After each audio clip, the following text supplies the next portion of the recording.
Welcome to Command West, a Commanders podcast where we tackle the latest Washington football team news and answer the hard-hitting questions like, is this team headed to the West Coast? We'll cover that a lot more on tonight's episode of Command West. I'm your host, Bradley Roach. What's up, Tico Wells? Ed Passarelli here. Donnie Roach rocking my Jaden Daniels t-shirt today in honor of the man. And a big, huge game happened this weekend against the Atlanta Falcons, in which the Commanders came out on top in overtime to clinch the playoffs. In glorious We're in the playoffs, fashion. baby. Yeah, man. Clap it up, man. Clap it up. In front of the home crowd, that place Wow. must have been erupting. It had to be crazy. 7-2 at home this year, guys. 7-2 Yeah, at we've home. had Wow. some amazing home games. If you're a fan and you're going there to see the Redskins, the Commanders, you're just thinking, is like, when is somebody going to come in and end it? And it just keeps going. Right. Yeah. Wait a minute, Donnie, you got tickets, right? So Bradley and I. Did we talk about this last week? Did we talk about it? Yeah, I think we did. Remember. Okay. But I don't know if we did it on air or not, but we bought tickets to the Rams playoff game in hopes that things would fall in play a week ago before any of these games. So Green Bay had to lose. Washington had to win. The Rams had to continue to win. So many things had to fall into place. And so far, it's all in place. All we need to do is win this final game. And the Commanders are coming to LA. Yeah. Oh my God. I love it. I love it. I love it. We're a game away to go and see a playoff game. I'm nervous, but I'm excited.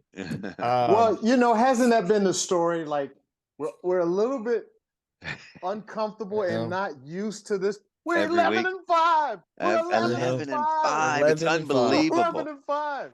Okay. I had a moment after this game where I was like kind of emotional, because I was like, you cannot say that football isn't like romantic, right? Like that football doesn't mean something to people. Like it really, I mean, it's an American sport, but we Americans, a lot of people have this sport means a lot to them. And to me, it's been family, it's been tradition, it's been my ancestors, my connection with my grandfather, my father, you know what I mean? Like that's what this sport means.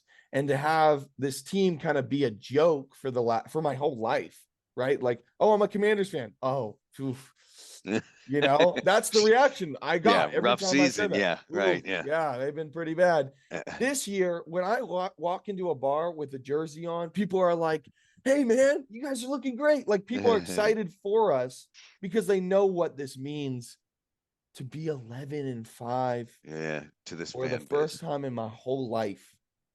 And we've had teams that have been exciting, not like this. Yeah. It hasn't been like this in my entire life. Just hasn't. Yeah. So even with the little RG3 stint for a year or two, wasn't enough to get you. I was younger, so I don't think it meant as much at the time. Yeah. RG3 was definitely a blast to watch, and I remember watching RG3 and feeling this type of energy. I don't know. I definitely think there was still the Dan Snyder. There was still the coaching stuff that was kind of like a question mark, right? Like this year, it's all so new. And gentlemen, we're going to be the expectation is that we'll go to the playoffs next year. And so there's not going to be a season like this ever again. We may win 11 games again, right? I think we will. But this brand new, no expectation winning like this, it won't be like this ever again. Yeah. Well, in 2020, we kind of backdoored our way in. Remember, we had eight and no. I think we were 7-9. 7-9. We had a losing 7-9. Okay, so that wasn't. I mean, that was NFC East at the worst. Yeah. NFC least, everyone called us back NFC then. least, and nobody was expecting anything. We actually had a decent game against Tampa Bay. We did. But it was Tom Brady's time to go to the Super Bowl with Tampa Bay and have his last hurrah. Yeah. But you know what stuck out to me about this game that was interesting? How do you say it was tale of two halves? Yeah, tale of two halves. Call it that. So we scored 1 touchdown in the first half. They scored 2 touchdowns and a field goal. Right. They scored 1 touchdown in the second half. We scored 2 touchdowns and a field goal. All tied up. 24-24. Yeah. That's funny. Overtime, it was all on us. Yeah. And I was so happy. You know, I was so happy. You know, Bradley's face just came right there. There was Zach Ertz, and then there was Bradley. He heard it. He must have seen this show. You know, kicking his ass. But think of how different that would have went if he dropped it in the end zone. Bradley would be, you know. See, here's what I'll say about Zach, especially in this game, and this is what I came to all season, is Zach has a problem dropping the ball. He's not the quickest guy, but he has that clutch factor that Jaden has.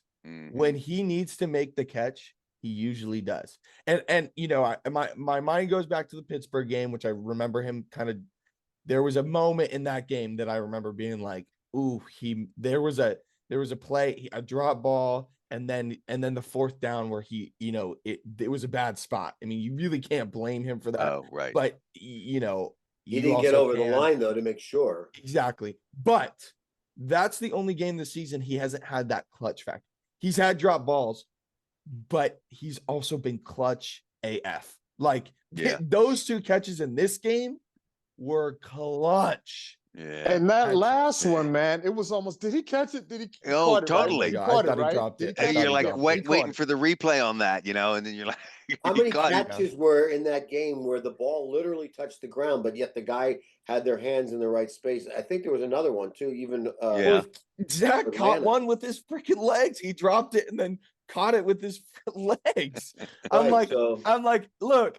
As long as Zach's catching the ball, I don't care. But you gotta catch it with your hands, man. Right, but just to clarify, though, I think I understand the rule.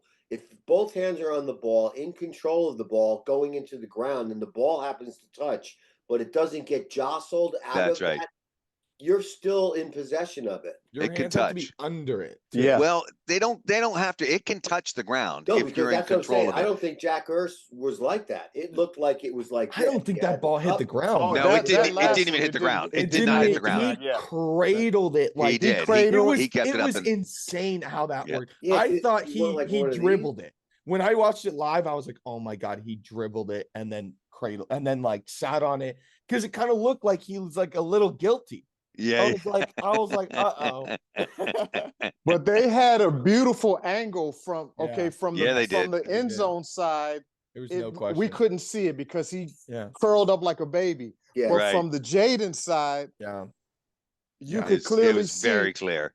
He had to grab it, bring it down, and before he hit the ground, he like brought his arms back in. I mean, this happened in a split second. Yeah. And Jaden puts mustard on that thing sometimes. That was not an easy catch at all. Yeah, but the only way he could get in there was on his back too.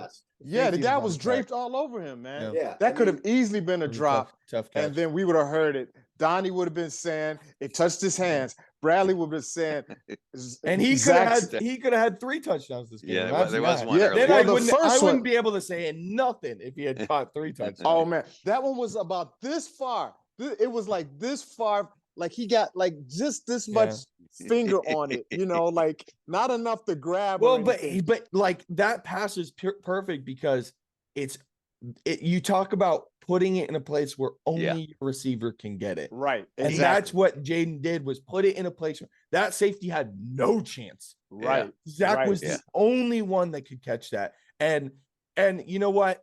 Like the next play, that play to Olamide Zaccheaus, it was almost good that happened because that play to Olamide Zaccheaus, I mean, it was 4th down. My heart was pounding. Yeah. But that rollout where it looks like he's going to run, on the run, turns his body and throws it. That's one of the best throws I've seen him make ever. It looked like he was going to run and not make it. You're like, oh, he picked the option to run, and there's guys there waiting for him. He's not going to make it, and he made that smart decision. Pull up and find the guy in the end zone. Oh my God, it was like gorgeous, very Mahomes. Yeah. It was all of them. You know, this guy's going to be talked about in the conversation with the big three. Oh yeah, did you guys big four? Did you guys hear that he was incentivized by cash for all what Ertz did? He made almost $600,000 or $700,000. $750, yeah. Yeah, so 750. So that's the way to get a team to play good. You give them a little. Wait, I did not hear that. Ertz had bonus money on the table. Receptions, he got touchdowns, 600 yards. Yeah. He had to have 600 yards, which is pretty easy for a receiver. I don't even think that. But as a tight end, it's pretty hard. Tight end doesn't always get that. Yeah. I thought that was cool. But to me, that they should do that for quarterbacks too. Jaden be making some cash. They do. I'm sure. I don't think you can do it in the rookie season. They do. They don't. It's like, you know, remember when we had Carson Wentz and they sat him for a few games because if he had played 70% of the snaps or something, they would have. First of all, there was a draft pick that was if they, you know, but then they get incentivized for other. Did you guys hear that Carson Wentz is going to get started potentially? Yeah, he's playing for. Who's playing for? Chiefs, right? Playing for the Chiefs. Yes. So they can sit Mahomes. Okay. Yeah. And you're gonna see like a revival of Carson. Well, I want to talk about what Tico talked about is the tale of two halves, because I think that was it was so true this game. And I think that there was an interesting. I want to speak about the coaching because this game was the Jaden Daniels game, right? Like for me, I mean, he put everybody on his back, but I think what isn't talked about is the coaching that happened during this game and the way that, like, if we had Ron Rivera last year, we don't win this game. I mean, I can say that about a lot of games this year, but this one in particular. Yeah. Did you guys know that they went into halftime and they came out and they had Daron Payne as the defensive end? They put him on the end. I heard that afterwards. They couldn't stop the run. And they were like, you know who one of our best run stoppers is? Daron Payne. He can set an edge. And Bijan was bottled up for the most part in the second half. Like, and he was running all over us in the first half. To be able to make changes like that, to like just completely like, okay, positions don't matter. We got to win a game somehow. Our best player, our best run stopper, you're going on the end. Sheldon Day, you're the other one. Go on the end. Jazon Newton and Jonathan Allen, you guys are in the middle. To make that stop, to like go out of the box, right? Like out of, you know, me and Tico argue about position stuff. It in the coaching room, it doesn't matter. They don't care. Well, the name of your position doesn't matter. They're going to put you where you're best going to win this game. And I think that is beautiful. And that just shows what kind of a difference coaching makes on a team. Yeah. And Bijan was, go ahead, Don, you want to say something? Well, I was just going to say, it takes me back, and again, going before Bradley's time, to the Joe Gibbs eras. I always used to say he was the best at making corrections, adjustments at halftime. We would, a lot of those Super Bowl winning teams, we were losing at halftime, and we'd come back and turn the game around, you know, and when you see that kind of thing happen, when it's a tale of two halves and the second half's in our favor, you got to give coaching a lot of kudos for that. Why does it take until the second half though to happen? Like, we knew we were in trouble in the first half with stopping the run. Like, why not make that decision earlier? Well, you know, if you look at what happened in the first half, we got an interception right off the bat. Right. On the first possession that Atlanta had, right? We go down, we get the ball on the 38 after the interception. Quan Martin. Let's give kudos to Quan Martin. Yeah. Let's go. First interception this year. Yeah. You know, so we roll down 38 yards, we score. Okay. Then they come back. Bijan is killing us. Yeah. Yeah. Bijan is killing us. They They got the ball on the 30 and went 70 yards their next possession. Okay. So, and then it was punt. Then we got an interception because we were rolling too. And we got down to the 12-yard line on our next drive. We got down to the 12-yard on penalized our next back to the 22 before that interception kind of was the end of our first half run. Yeah. So it's, you got a game plan going. You're prepared for it. You've talked about it. You know the personnel. We got this guy, Mike Davis, who's getting killed. He's getting crushed. Yeah.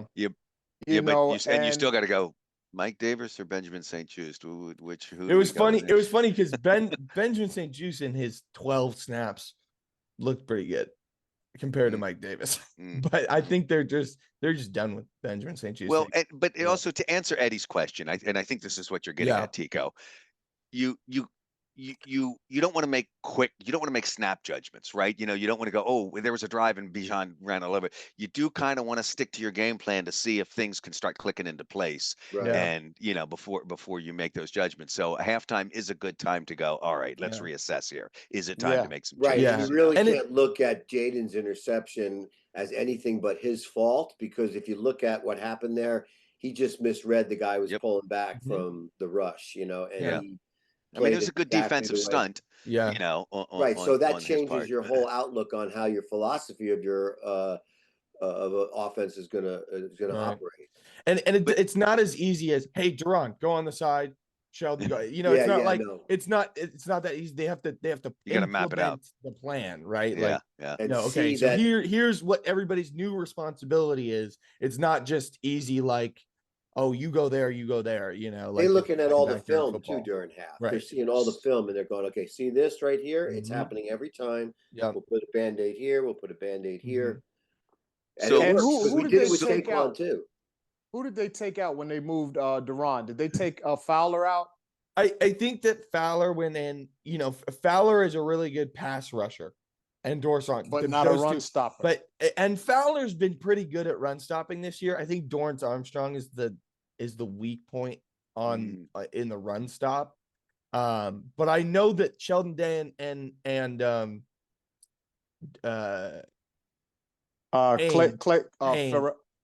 Payne were on the side, on the left side. Okay. They just our DNs are just I guess they just have that weak point.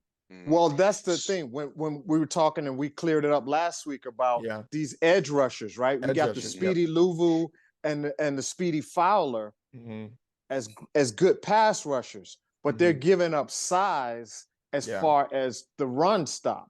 So most of these offensive line guys, these guys are 320 pounds. Some of them more than that. 280, 275 might be the smallest. Whereas Luvu and Fowler are like linebacker sizes. They're quick. So and also the person now you got Payne on the outside, right?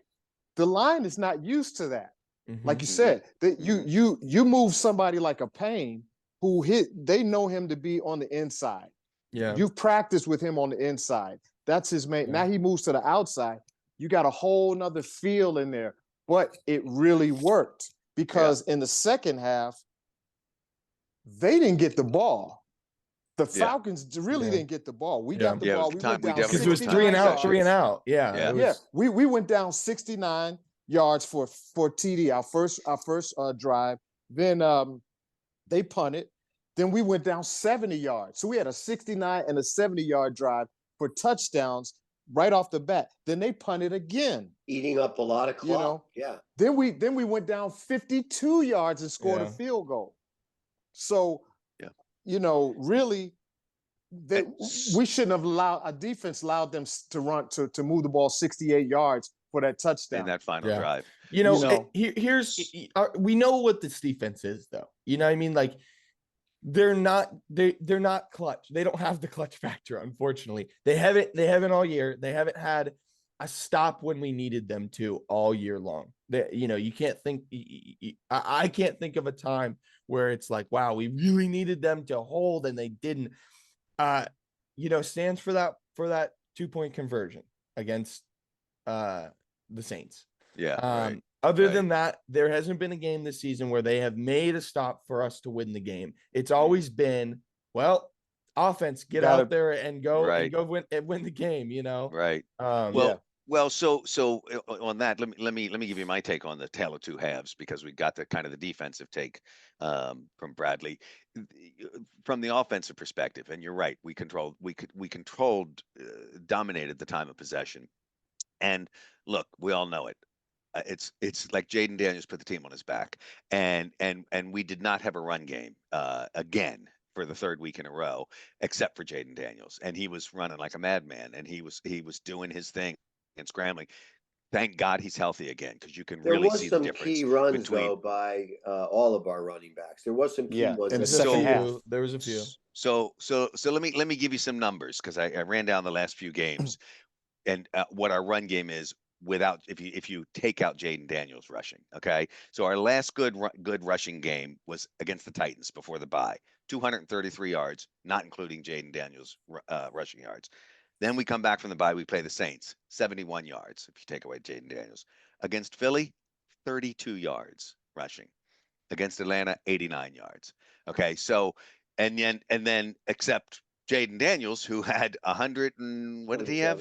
27. 127 yards, you know. So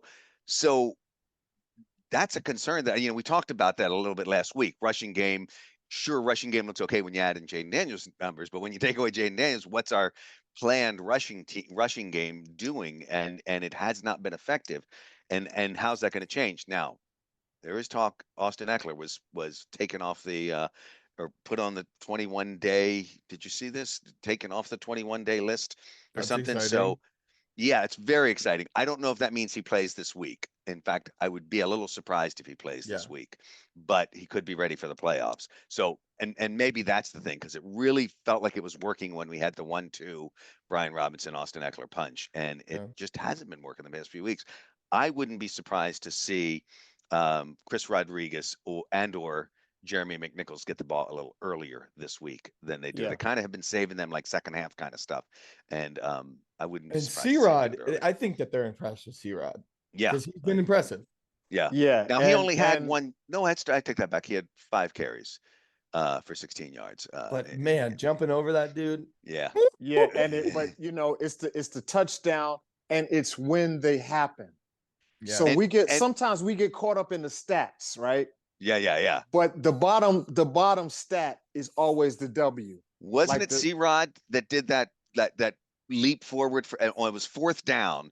That was McNichols. Oh, that was McNichols. That was McNichols. Got his knees off the ground. Huge, unbelievable play. He like just lunged forward for that. And he had to wait for it. I was like, oh no!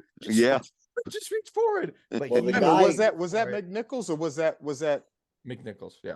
That was okay. McNichols. I'm gonna have to fact check that. Tell me you guys weren't impressed with Zacchaeus or whatever his name is. Oh, Zacchaeus had a great day. Okay, that's the other one. This is the key factor. This is the guy that scares the teams more than almost Jaden, because he comes out of nowhere with these little screens, and he's always getting 12, 10, 9 yards, and he has run after catch. We had to cancel his revenge party. You know, the police came in. He was having this awesome party. He was a blowout rager against his old team, and he kicked down the door. Everybody get out. Party's canceled. What? He doesn't have what Zach Ertz has. Those two are the two that I have been yelling at for dropping the ball all season long. And Zacchaeus, he's been balling as the second receiver. And when we you did it, and when we need him most, man, he heard you. When we need him most, on the way to go win the game in regulation, whoop, right through his hands. Yeah, right through his hands. And that's when we had to kick the field goal, I think, right? Instead of scoring another touchdown. No. That was the when field goal they had the chance. He caught the field goal, the one before the field goal. He caught in the end zone. There was a penalty.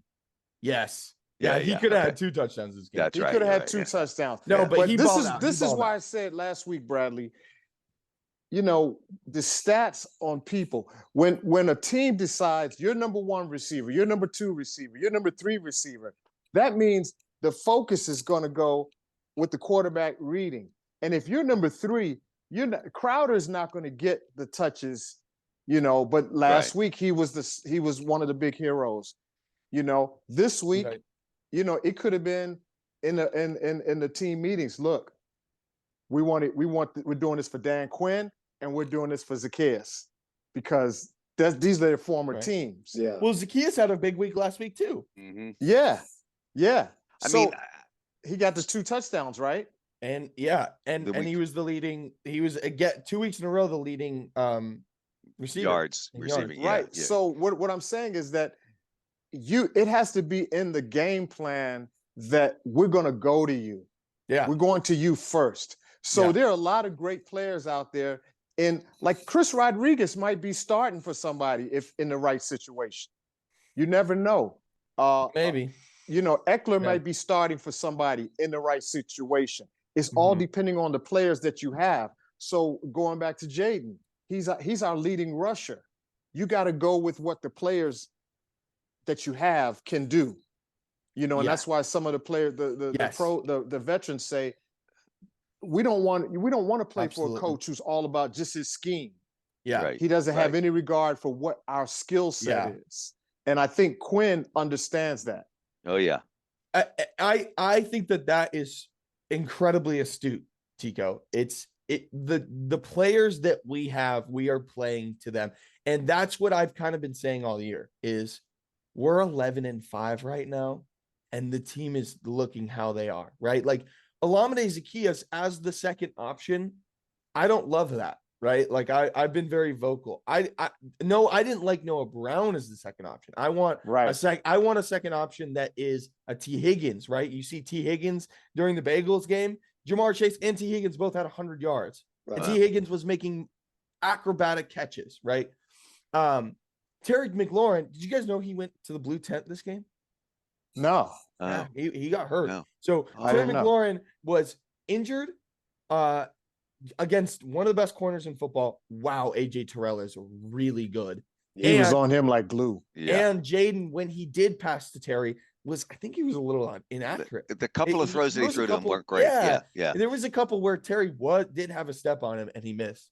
But the talent around Jaden right now is lacking in a lot of ways. And what this coaching staff has done has really elevated these guys to the best of their ability. Zach Ertz is playing at a high level from where he is in his career. Olamide Zacchaeus, high level for where he is in his career. But Jaden Daniels is the catalyst. And they are playing to Jaden Daniels' strengths. They're saying, run when you can. Because holy crap, he had to run 127 yards. That means dudes weren't open. And the O-line, we had one healthy starting O-lineman at the end of this game. Like, this is where we were. We had injuries. We have injuries at the worst time. We had 2 starting O-linemen out. We have number of receivers. We have Austin Eckler. Like, this is where we're at. And Jaden made plays to win this game. And the people around him did as well. But he really elevated them because without Jaden, we're 3-11. That's what's so exciting to me. That because I don't disagree with you. I think there are upgrades to be had on this team. And I don't want to, throw this year away and start already looking to next year. But but we're playing at this level, and this was a kind of our rebuild year. Would anybody have predicted that we would win 11, possibly 12 games before the season's over this year? No freaking way. If we had a winning record, I was going to be happy, So and just, again, I feel like Adam Peters has proven himself. We will upgrade next year, So I think this team, there's the only place to go is up, and players want to play for this team now. Oh my God, I was thinking about that. That's such a change, from years past. There's college players commenting in Jaden's comments, being like, "Hey man, let's go. Let's do it. Let's light it up." I was like, that's so exciting. No, I have one thing. Eddie, Eddie, go ahead. What sticks out for you? What really excited you about this game?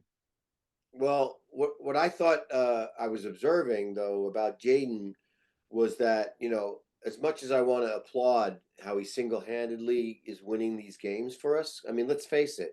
It feels like it, yeah. He's got like a skeleton crew to work with. He's throwing to guys, who don't usually expect to get a ball and just making plays everywhere. But I feel like he's one of these type of guys, though, that the one criticism is when he starts rolling and decides to take off and run, he's got the ability to pull a Mahomes and say, there's a guy that I could be throwing to and fake that. He doesn't, I noticed he didn't fake a lot of those, like, I'm going to pass. And a little pump fake. Make the defender kind of stay back another 5 yards because they have to defend. You know what I'm saying? So those type of things, like I applaud him getting all these yards with his legs, but I said it in the beginning of when we got him. I'm like, I know he's elusive, but I don't want him to get hurt, man. Yeah. This is it. Yeah. This is our dynasty here. Yeah. Think about in this game, how many people lost their breath completely when his leg folded up underneath? Like, there goes the season, God. right? Oh God. Yeah. He's Gumby. Thank God. He's Gumby. He's bending in ways. You know what, Eddie, and it's funny because I've kind of been pushing back on that all season, but this week I agreed with you. I was like, here's the issue with him having to do it all on the ground. Mm-hmm. Here's the issue with us not having the O-line and the receivers and because that play that we're talking about, Brian Robinson missed his assignment. He got blown up in the backfield. Now we are relying on Jaden to go and make a play. And that relying on that can also, put him in dangerous situations. Mm-hmm. And 130 yards rushing is awesome. I don't want my quarterback running 130 yards every game. Sorry. He got hit twice in this game where I was like, if not more. And he protects himself, and he's done a good job of protecting himself. But yeah, that's going to run out, and I get nervous about that because the future. Well, that's bright. We're also coming from the old school mentality of the Tom Brady goes back, he stands in the pocket, he surveys, he throws it away, or he completes the ball. This is a whole new era where running quarterbacks are becoming the norm. Yeah, for sure. It's not like in the old days. Nobody wants a quarterback who can't move his legs anymore. It's just, I mean, you got Burrows, you got Mahomes, you got Lamar, you got Josh Allen, you got Purdy can run, even if that's not your main thing, if you're a throw first quarterback, nobody wants a statue anymore, at least from what I can see. Right, but I don't think that's what Tico was saying, or not Tico. I don't think that was what Eddie was saying. I think what he's saying is when you don't have the talent around you to get open, to get you the ability to just have that RPO, the run pass option, like then the defense is like, okay, we can just take Terry away, and then what is he going to do? Run through us? Yeah, and fortunately that's not what happened, because when they took Terry away, it opened up Zacchaeus. Yeah, but it did happen though, because he ran for 100 because he had to yards, scramble so much. Yeah, but Zach got 72 yards. Yep, the guy that you've been killing. He did. Okay, he got that one. Did you see that 130-yard run? That one 29-yard run for Zach. Yeah, I know. And rumbling, bumbling, stumbling, right? Bumbling, stumbling. That was he was moving slower than molasses, but hey, 30 yards is 30 yards. Hey, 30 yards is 30 yards. Yeah. And I even the one where he right before I think it was down around the 10-yard line, he caught a first down, and I wanted him to blast through. Yeah. He got it down to the 2-yard line. I wanted him to knock somebody over. Some of these tight ends, they're so fierce. He could use a little bit of that beast. That's what's missing. And you know what? He's not gonna get it because he's an old dog. He's on the way up. This is his revival season. See, because he got thrown away. He got thrown away a couple times from Philly. you're old, you're over the hill. He had a little, and Kyler Murray, it was okay, but this is his revival. You're Zach not wrong. said, and you're not wrong. but Zach said he's had the most fun he's had in his career in a long time. So players get revived depending on how the team that they go to, the chemistry, and him and Jaden have found some kind of chemistry.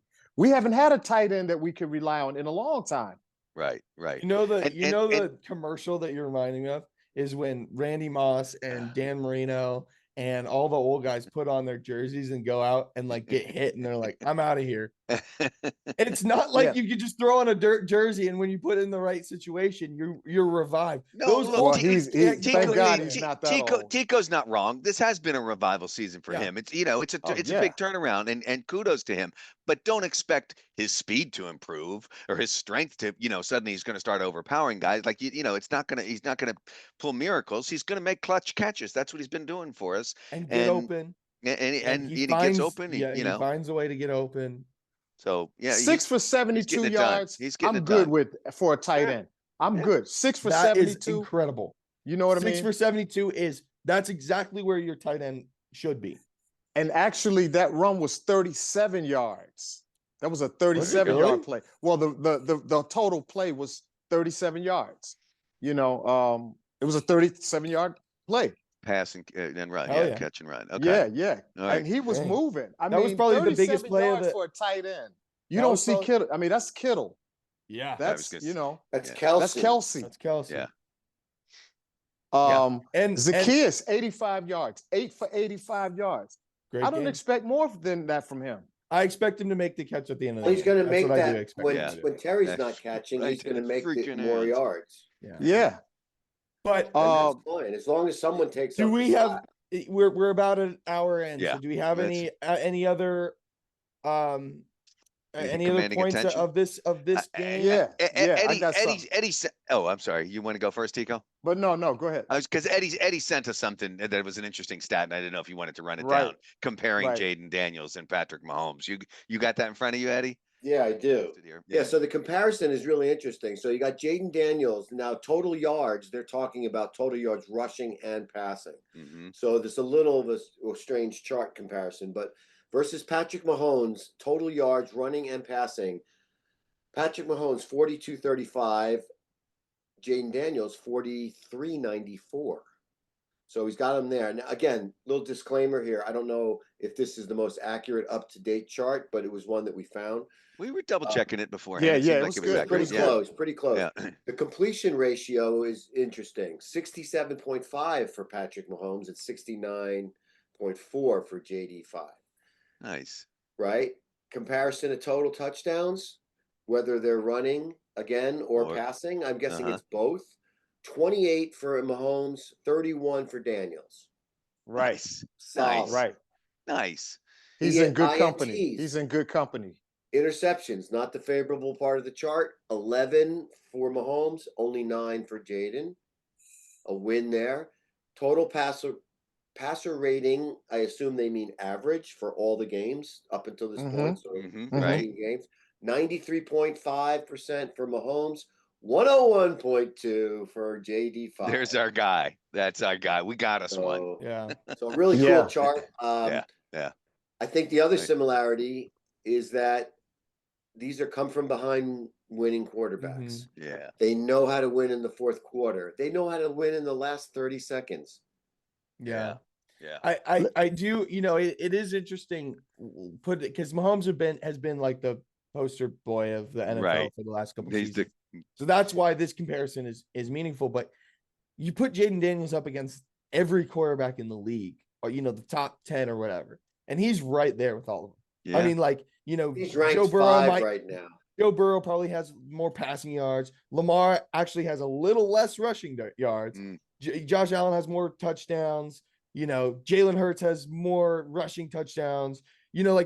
But he's right there with the top 10. Like his stats are not rookie stats. This is big boy stats. Those are big boy stats right there. And he's a rookie. And he's a rookie. He's rookie of the year. No doubt about that anymore. Oh, by the way, I've only played 15 games in the NFL. How am I doing? All right. And here's another stat. All right. Give us another one. Is the only rookie that's had 4,000 plus total yards. Right. With 30 plus TDs, with 10 plus wins ever. Wow. Nice. And he's also set the QB rushing record. Yeah. He took it from RG3. QB rookie rushing, right? QB rushing record. Oh, QB rushing record, period. Okay, gotcha. Yeah, okay. RG3 I think was low 813, 820, something like that. He just surpassed him this week. Yeah, right.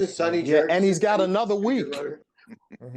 You know, he's got another week. He's got another week. He's going to get close. He's got at least 2 more weeks to 1,000-yard rushing season. Yeah. That's Lamar-ish. That's Lamar-ish. That's not even Mahomes-ish, because Mahomes, as clever as he is, he's not trying to stack up those yards because he typically they've got great receivers too. But here's another thing. The last thing I want to say about the receivers, right? We've had so much inconsistency on this team. Yeah. We've had so much. And this year. The carousels of quarterbacks over the years, right? Terry's had what, 19 quarterbacks? Some crazy like that? Crazy like that, yeah. Okay. I don't even know if it's that high, but he's had a lot of quarterbacks in his short time here in Washington.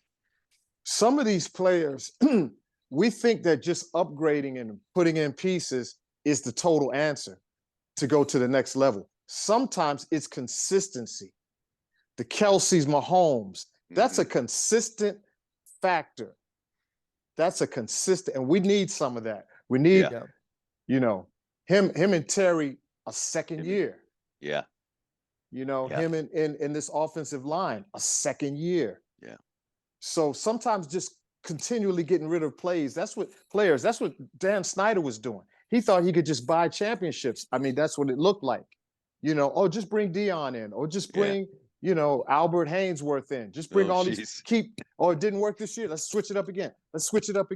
And there was no consistency. So I think that's a big factor that is helping this team right now. They're gelling. And next man up, Michael Davis, in his favor, on his behalf, he did get hurt early in the game, and played out the whole game. And London is a handful. London is a handful. Yeah. Should we get to let's do it. Commandments? Upcoming game here. We got an upcoming game. I do have one commanding attention that I wanted to talk about. Okay, go for it. Is we're talking about Jaden Daniels being the rookie of the year. I think that this rookie class may be the best we've seen in a long time. We got 5 rookie quarterbacks that have started games, and all 5 of them have looked good at least one point and spectacular in others. I mean, Bo Nix and Jaden Daniels were really, really in a race for a long time for rookie of the year. And Jaden Daniels separated with the last 2 games, but Bo Nix has been playing well. Drake May has been playing well. Caleb Williams, Penix, we just watched, almost beat us. Good. He looked good. And this was a starting game. I mean, think about if he had a full season, he wouldn't be missing some of those throws. Yeah. Talk about the other miss a couple, the wide receivers, Lad McConkey, Malik Neighbors, Brian Thomas over 1,000 yards. Like these guys are balling. Brock Bowers breaking all kinds of rookie records. We may look back when we just talk about quarterbacks. We may look back and say this is the best class of quarterbacks we've ever seen. But this overall rookie draft class has been incredible. And for our team, this rookie draft class has been incredible. Jer'Zhan Newton looks, he may not be a star, but we'll see. He has a lot of time. He's looked good in a lot of ways. And Mikey Sanders still had a rough game, but he's had some really, really amazing moments. So throw that out there. Very good. Good point. Point. Still waiting for Luke McCaffrey to step up and have his day. I want to see. I'm worried that they don't believe in him, but I know I'm worried about that too. Maybe the Cowboys would be the time for something to happen. Let's talk about Luke. You're talking about with Luke McCaffrey. Yeah, I want to see him have his day. Versus the Cowboys. Let's give Luke some love on this factor right here. He had where's it at? His return yardage on kickoffs and punts was pretty good. Was it? Yeah, he didn't get kicked to a bunch. I think he had one return that was like 29 yards. Yeah, that's not great. That's hey, think about the past years. Kicks were mostly fair catches, end zone. He doesn't out of the end zone. Doesn't catch punch though. He's not doing punts. Yeah, that 29 yards is actually it's not. No, he did a kickoff. He does kickoff. He had one kickoff for 29 yards. Is not right, good. and that's just you get the ball in the 30. So get it back to the 30. You might as well let it go in the end zone. I think that Luke had a no. I don't know where he started from. I got to look up where he started from. But a 29-yard run on a kick when we used to get no yards. Our special teams used to get no yards, right? So I don't think he picked that up in the end zone. I'll look that up. But so he picks it up on the 4 or 5. Crowder but still, had two punt returns for 41 yards. Okay, that's 41 yards. Those were good. Yeah, you know what I'm saying. So those little things right there. What also killed us was 13 penalties for 108 yards. I'm surprised we didn't even talk about the penalties. We got to clean that killed up. us. That's not going to work in the playoffs. Yeah, that's not going to work in the playoffs. Thank you for bringing that up. But that was terrible. That was terrible. We're in the big leagues now. Yeah, we can't have 5 turnovers or 13 penalties and expect to win games. A lot of these mistakes I was thinking about. I can equate to being a young team or having players that aren't to the caliber of player that we expect to start every week. We've got some backups in there. When we talk about the offsides for Mikey Sanderstill, young player, that was a young player move. Yeah. Aiden Daniels with an interception. That was a young player move. Holding penalty, Michael Davis. He's not good. He's not a good player for us. He had a couple of those, we can equate some of these mistakes to, wow, we're a young team. Yeah. And also we have we don't have some of our starters going. Diami's out. Lattimore's out, Biotish was out in this game. Yeah. B-Rob was not 100% either. Yeah.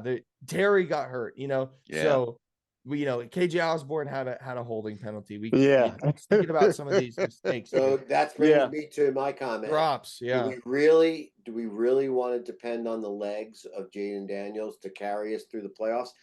I'm worried about Dallas against us again, because what did they do against us in the last game? They stopped the run of Jaden. They kept him in the pocket. We can't have that happen. Our offensive line has got to protect him. Well, here's the good thing, Eddie, is if we lose this game, we're still in the playoffs. I know, but that's not a way to go into it, knowing that that's how you beat us. Yeah, and keeping it on the positive side, Brian Robinson had a couple key first downs in the second half. So maybe his numbers weren't stellar according to what we want. I mean, he still has 60 yards. Yeah. He still has 60 yards. We need to move on. We're already at an hour. We need to move on to the next game. So let's talk about the Cowboys here. What is the playoff implications of this game? 0. It's the 6th seed or the 7th seed for us, right? Yeah. So that means unless things change up above us, we either keep the 6th seed and play LA, which we're kind of pulling for, a little West Coast action, or we drop to the 7th seed and play Philadelphia, which, I said from a player's perspective, they might go, geez, do I want to fly across the country and play a team I don't know that well, or do I want to play in my own backyard in Philadelphia and play a team we know really well? We've played twice, we've beaten once. Well, I can see a positive to both of these. This is my philosophy. Yeah. Win every game.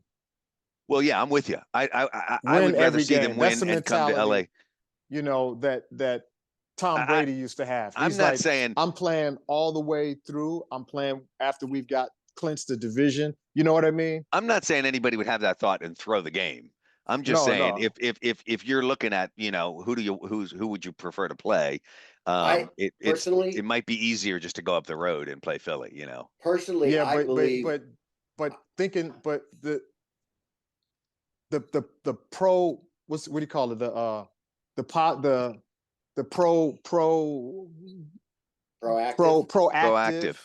proactive is win every game.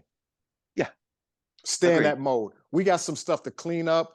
We need some reps. We need to get this running game together. If we got backup offensive linemen, they need reps, and we need to go in and get revenge on Dallas and go into the playoffs with a bang.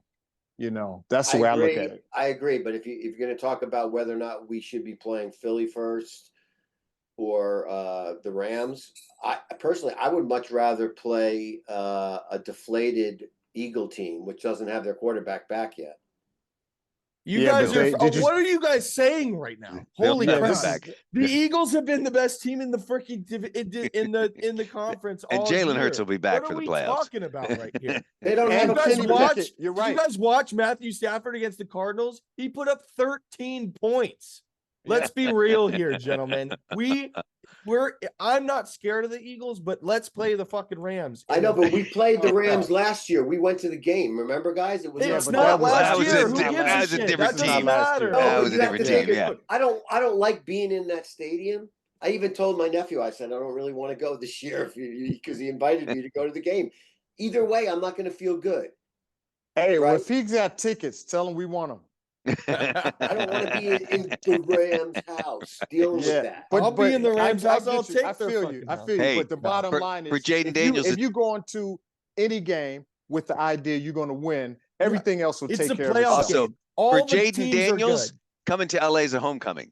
He grew up out here. He went to high school out here. It's the playoffs. Every team is good. Every team we don't want to play because they can beat us. But we can beat them. That's why we're there. No question. We have a better record than the Rams. All right, we're looking too far. We're looking too far ahead. Let's go with Cowboys. What do we need to do to beat the Cowboys? What are we doing? We need to do what we do best. And I'm not sure what that is. And that might be Jaden Daniels. I think we just discussed it for an hour. So here's my take on this game. And his legs. Here's my take on this game. We got Dan Quinn saying we want the 6th seed. He said that. He said, he does. Look, we're looking to stay hold. Because I was questioning, are we going to sit some players? What are we going to do? I still think that those injuries, those lingering injuries, especially the hamstrings, those guys are not playing this game. Yeah. They're too important. We're in the playoffs. We need Lattimore. We need Diami. We need some of these O-linemen in the playoffs. This game is less important than those games.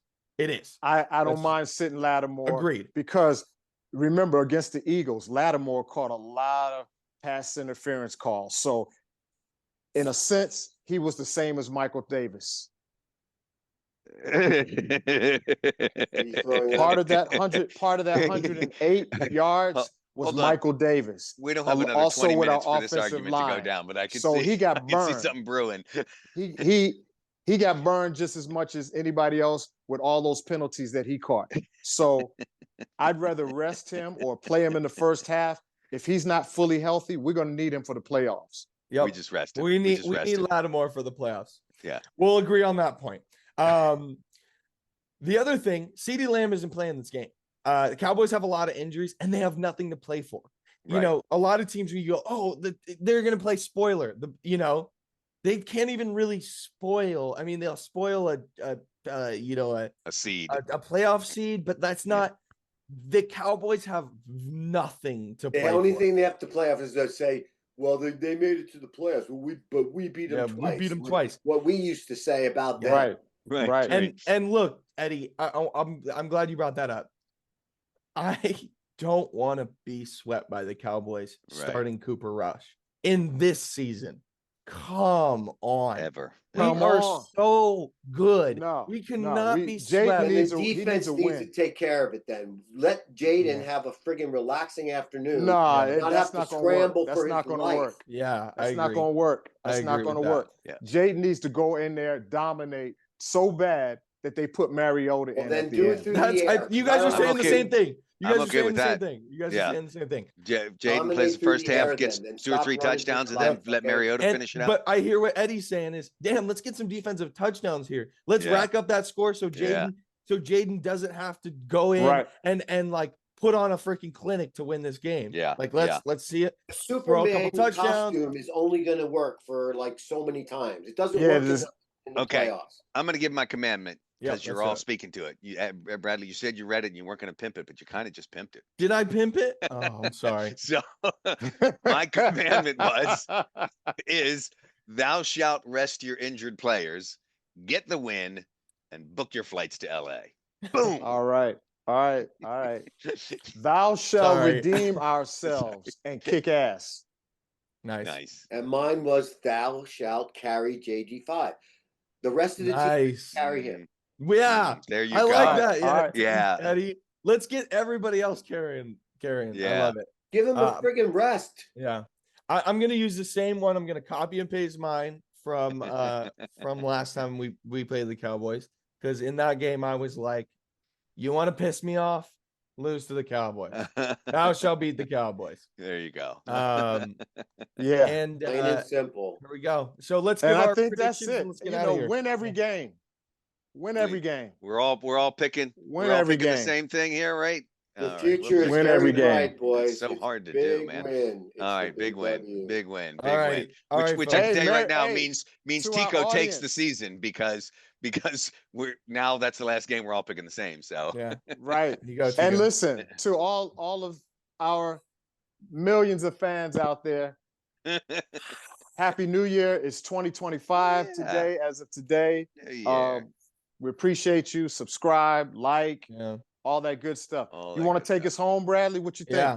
Thanks so much for tuning in, everybody. That's a wrap for this episode of Command West. And you know what? We're going to have some extra episodes of Command West this year because we're going to the playoffs, baby. Going to the office. Hope you had just as much fun listening. Sorry, your fans. You're going to have to watch more of this. The latest and the greatest on the Burgundy and Gold. As Tico said, please don't forget to hit that subscribe button, like, and put in your comments down below. You are our 5th commandment. So put in, what do we need to do to beat the Cowboys? Thanks. Peace. Happy New Year. Happy New Year. Happy New Year. 2025.